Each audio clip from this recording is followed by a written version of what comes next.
Менің арнама қош келдіңіздер. Арнама қолдау көрсетіп, лайк басып, жазылып, достарыңызбен бөлісіңіздер. Мен сіздердің қолдауларыңызды күтемін. Бүгін мен сіздерге өзімнің клиенттерім жиі сұрайтын осындай персиковый пирогтың рецептісімен бөліскім келеді. Ол үшін ең алдымен үй температурасында тұрған сары майымды өлшеп, қазір ыдысыма саламын және сахарный пудрамды саламын үстіне. Аздап шым-шым тұз жіберемін. Және мынандай миндальный мука болады, соны саламын. Және де үстіне бір жұмыртқа.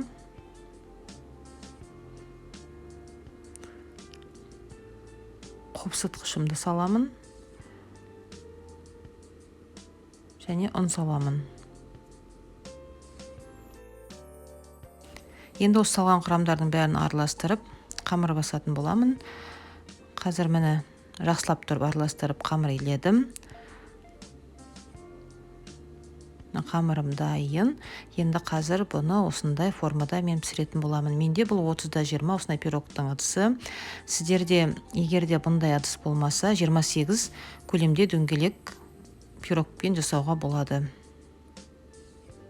Жан-жана артығын қиып алдым. Артығынан қалған қамырлардың бәрін жан-жана тегістеп жағып, қамырымды біркелкі күйге түсіріп аламын.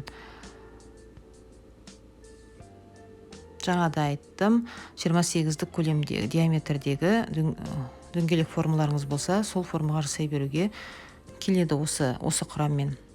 Енді тестімді шанышқымен тесіп шығып, қазір бұны начинкам дайын болғанша холодильникке қоя тұрамын.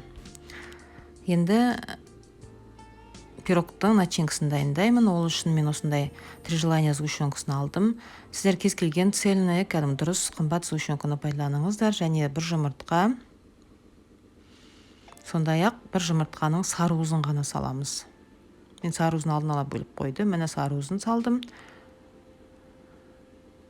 Енді осының үстіне 20-25% қаймақты өлшеп саламын.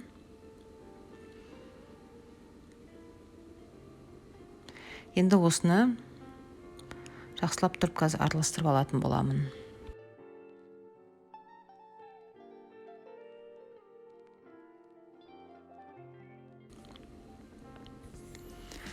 Енді міне осы араласқан құрамға 30% кез келген сливке пайдалана бересіздер. Соны өлшеп 200 грамм құятын боласыздар. Мен қазір дүкенде осындай сливке болды, көрейінші деп алып, осы сливкеді құйып көрдім. Енді осыны әбден араластырып, бәрін біріктіреміз. Мен осындай боярин персикін пайдаланамын. Сіздер кез келген банкідегі консервированный персикті ала бересіздер. Мен жай холодильникке салып қойған пирогтың основасын алып, үстіне начинкамды құйдым. Сұйық болған қорықпаңыздар, бұл піскен кезде қазір ішіндегі жұмыртқаның әсерінен қойылатын болады. Енді персиктерімді үстіне қойып шығамын. Міне осылай персиктерді қойып шықтым. Бұны 150 градуста 30-35 минут конвекциямен 10 минут без конвекция пісіріп алатын боламыз. Міне пирогым пісті.